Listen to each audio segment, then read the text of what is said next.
Hello bachcho, let's see this question. The question says we have been given with a reaction where P aqueous reacting with zinc plus dilute HCl giving Q, then this Q reacting with FeCl3 giving R and plus T, which is the colored ions.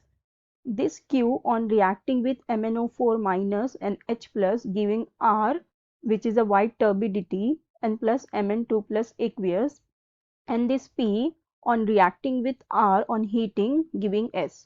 So T cannot be identified by option A NH3 solution, B NH4SCN, C NH4 twice S and D excess KCN.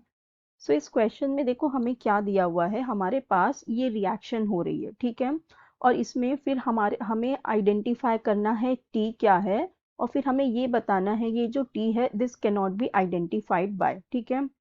अब देखो सबसे पहले हमारे पास क्या हो रहा है, जो पी एक्वियस है हमारा, ये क्या कर रहा है, ये रिएक्ट कर रहा है zinc and plus dilute HCl से, ठीक है, ये जिंक और डाइल्यूट HCl से रिएक्ट करके हमें Q दे रहा है जो कि कोई गैस है, और ये गैस जब FeCl3 के साथ रिएक्ट कर रही है तो ये एक R प्रेसिपिटेट दे रही है और प्लस हमें एक T दे रहा है जो कि कलर्ड आयन है, ठीक है, जो कि कलर्ड आयन है, ठीक है। अब देखो, अब ये जो Q है ये रिएक्ट कर रहा है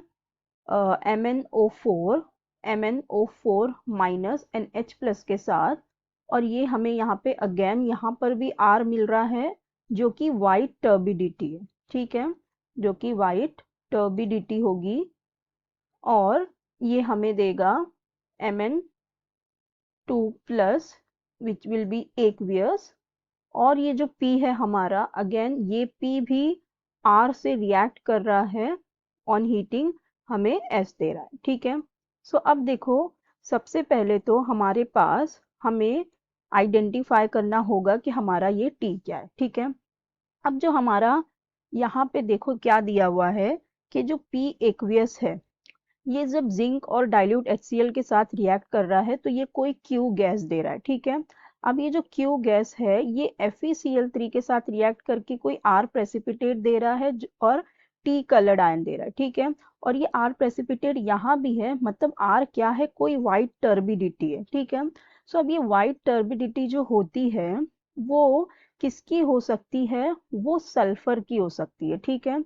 ये क्या हो सकती है, ये जो वाइट टर्बिडिटी ये होती है सल्फर की, ठीक है, सल्फर है जो हमें वाइट टर्बिडिटी देता है, तो ये हो सकता है कि सल्फर हो, और जब FeCl3 के साथ रिएक्ट कर रहा है सो यहाँ पे जो आयन होगा जो कलर्ड होगा वो होगा हमारा Fe2 प्लस, जो होता है पेल ग्रीन कलर का, ठीक है, ये होता है पेल ग्रीन कलर का। अब यहाँ से सल्फर हमें मिल रहा है, इसका मतलब ये जो गैस है ये कोई सल्फर की गैस है, ठीक है। तो ये अगर जिंक प्लस डाइल्यूट HCl के साथ रिएक्ट करके हमें सपोज ये दे रही है H2S गैस, ठीक है। सो मतलब जो हमारा P होगा वो कोई SO3 2 माइनस आयन होगा। सो जब ये रिएक्ट करती है जिंक प्लस डाइल्यूट HCl के साथ तो ये हमें H2S गैस देती है, ठीक है, और जब H2S गैस FeCl3 के साथ रिएक्ट करेगी तो ये सल्फर देती है और Fe2 प्लस आयन देती है जो कि हमारा पेल ग्रीन कलर का आयन होता है।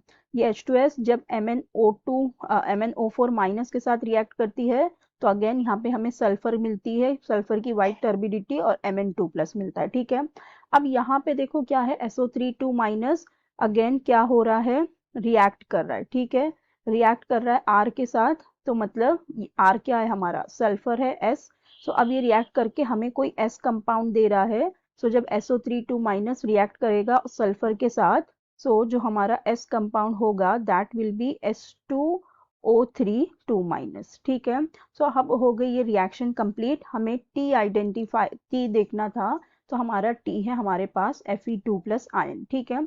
अब हमें ये बताना है जो हमारा T है this can not be identified by, और हमें ये 4 ऑप्शन दिए, तो इसका मतलब हमें ये बताना है कि जो Fe2 प्लस है वो किसके साथ रिएक्ट नहीं होगा, ठीक है। सो वन बाय वन हम सारे रिएक्शन देख लेते हैं। सो पहला हमारे पास दिया हुआ है NH3 सोल्यूशन, ठीक है, हमारे पास है NH3 सोल्यूशन, तो NH3 सोल्यूशन फॉर्म में है, सो मतलब जब हमारे पास NH3 एक्वियस फॉर्म में होगा, ठीक है, वाटर के साथ होगा, सो जब ये Fe2 के साथ रिएक्ट करता है सो ये फॉर्म करता है FeOH twice solid and plus हमें ये देता है NH4 प्लस आयन। ठीक है, हमें ये NH4 प्लस आयन देता है। रिएक्शन को कंप्लीट कर लेते हैं तो यहाँ पे ये 2 हो जाएगा, यहाँ पे 3 वाटर होंगे और 2 अमोनिया होंगे। ठीक है, सो इसका मतलब हमारा जो Fe2 प्लस है वो NH3 के साथ रिएक्ट करके हमें NH4 प्लस दे रहा है और FeOH ट्वाइस दे रहा है। सो ये इससे आइडेंटिफाई हो जाएगा। ठीक है, इसके साथ रिएक्शन दे रहा है। अब नेक्स्ट हमारे पास है NH4HCN। ठीक है, सो ये जो हमारा NH4HCN होता है, NH4HCN इसका Fe2 प्लस के साथ कोई रिएक्शन नहीं होता। ठीक है, ये कोई रिएक्शन नहीं देता।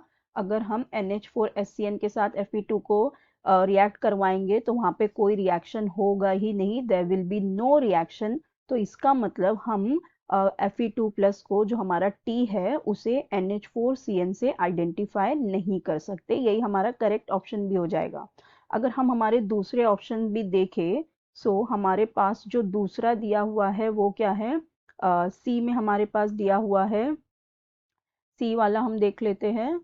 यहाँ लिखते हैं सी वाला रिएक्शन। सी में हमारे पास है NH4 2S। तो जब ये रिएक्ट करता है Fe2 प्लस के साथ तो ये फॉर्म करता है, ये FeS फॉर्म करता है। ठीक है, FeS और साथ ही फॉर्म करेगा NH4 आयन फॉर्म करता है। ठीक है, तो इसका मतलब ये भी रिएक्शन देगा।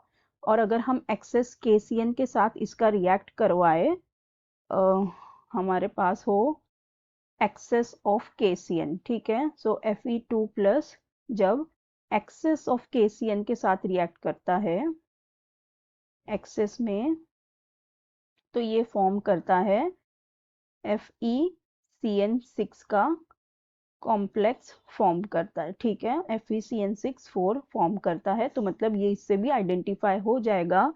सो मतलब जिससे हमें बताना था आइडेंटिफाई नहीं होगा, इसका मतलब किसके साथ वो रिएक्ट नहीं होगा।